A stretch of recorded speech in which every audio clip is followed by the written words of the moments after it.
Our pets and cattle are dewormed on a normal basis. Our dogs will lick their butts and then they will lick our faces and they will eat off of our plates and drink out of our drinks. Cats will do the same thing, and they also walk around in their litter box all day.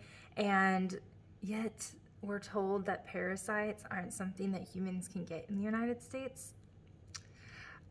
When you travel, you go to third world countries sometimes, and the water supply isn't as good there. The food is more contaminated, and so it is easier to get a parasite, especially different kinds of parasites that our body might not be used to, even if we unknowingly have parasites.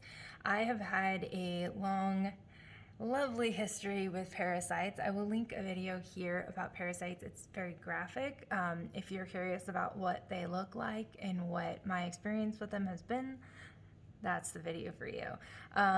Parasites are something for me that came out when I was doing one of my Lyme treatments. I was doing 15 weeks of IV Lyme treatments 5 days a week, and I started having warning, I'm going to explain briefly here what the parasites are looking like, and then I'll wave my hand across the screen when I'm done if you want to mute it. They were very long worms, brown worms that were coming out up to 2 feet long. Yes, that is what they were like.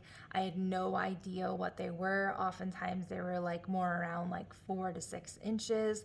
And those were the first things that I started seeing. I also started seeing very clumpy, weird things that I'd never had come out before, and also a lot of candida while I was doing this treatment. Okay, if you're muting it, you can look now. So that was my first experience. I had no idea what this was. I had no idea what was going on. I had to look it up and see, like, what could this stuff I was seeing be. And then I started talking to my Lyme doctor about it, and he's like, oh, yes, this is like something we're just starting to realize is happening when people are doing Lyme treatments. I was one of the first people that at this treatment center had brought up the fact that this was happening.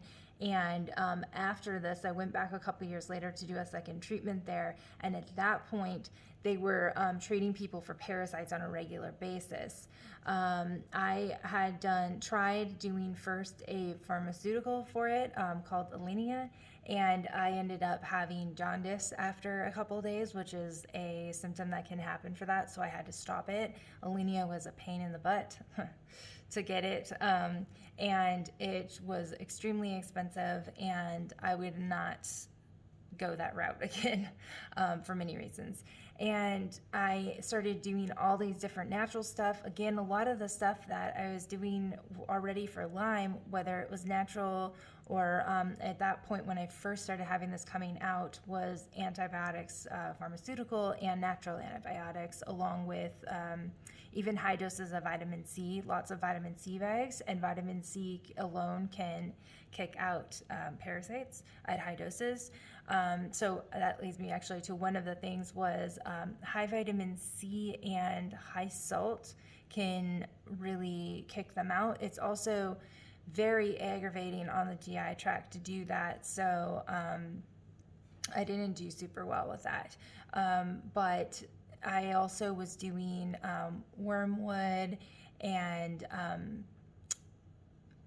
black walnut husk, and those were two main things that were really helping. There's like a whole bunch of different treatments that you can do, but in this video I just kind of want to explain like what it was that was how I started seeing this, and how it can be so easy to get parasites. So when our system is down and our immune system is down and we have a high acidity in our body, when you have illness of any kind, your body has become acidic through lifestyle, through the different foods that you're eating, through eating acidic foods. And eating acidic foods is like preservative foods.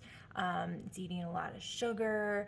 It's eating a lot of carbs. It's eating a lot of things that would lead to the body becoming acidic. We want our body to be alkaline, and Smoking is another thing that causes acidity.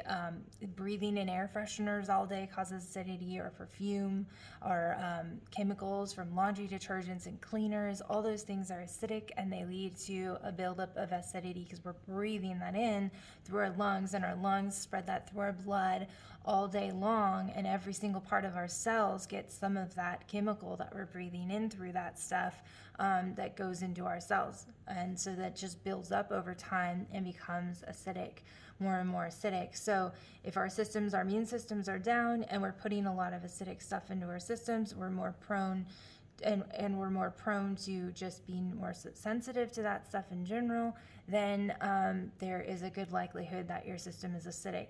And when you are having an acidic gut, for example, then you are going to be more, your pathogens, your bacteria, viruses, and parasites that are in our environment all the time that we're exposed to are going to be like, ooh, we love this acidity. This higher acidity, this lower pH is going to be perfect for us to live in. And so they're just going to survive there. And then you might notice that in times when you're feeling like more healthy, that like you would, if you have noticed parasites, that there's less of them.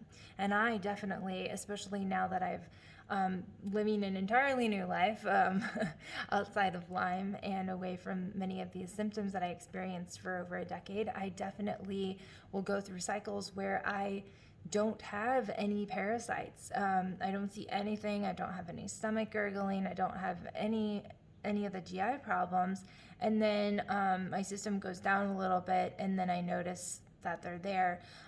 We also can live with parasites in our system for our entire lives, and it might not really affect us. We might notice that we have minor bloating sometimes, or various different things, but like I said, we're just exposed to this stuff all the time. If you go swimming in a river that has parasites in the river, like you're going to be opening your mouth a little bit, like you're going to get parasites. It's just pretty easy to get them. Another thing about this that I encountered was I was trying to find a parasitologist in the United States. I could not find one. There was one guy in Arizona who had a lab that was testing for parasites, and I really think it was a scam. I've heard a few people talk about this guy, and basically you just send, and people recommended him to me, and I was like, been there, done that, did not work.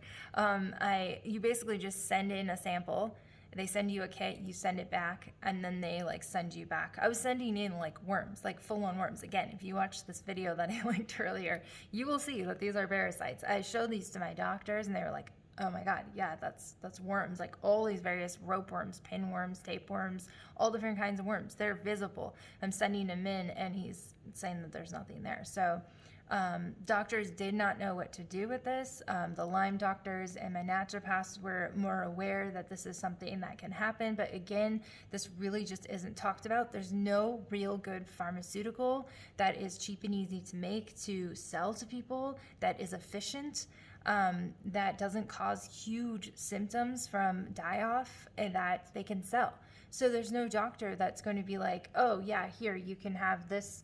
This is real easy, get rid of this. It's not like an antibiotic, like you have strep throat or an ear infection, here, take this, it'll get it better in, X amount of days.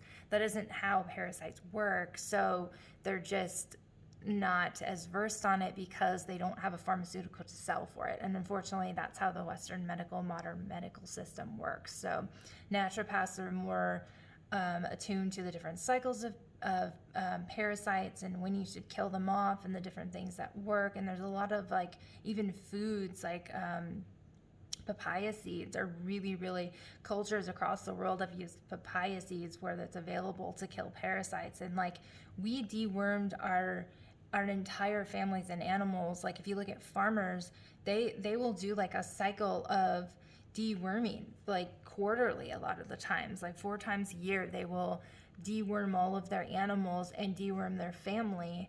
And that was something that started falling out of practice when, like, I want to say it was somewhere around the 50s, if I'm remembering right, like when people really stopped living that type of lifestyle and started getting into like this, like, we live in a clean, you know, like that's totally a different story. But that is kind of like what happened, is that like people used to deworm like throughout history in various different forms. Diatomaceous earth is a really easy one, and that's one that farmers use a lot. It's super cheap. It doesn't have a taste, and it works. So that's my little bit of a piece of information about parasites. And if you have any stories about parasites or any comments or questions, please leave them down below. If you want me to do any more videos about treatments I did for it, also please leave that down below. I'll be happy to answer more questions about it, and I'll see you guys in the next video. Bye.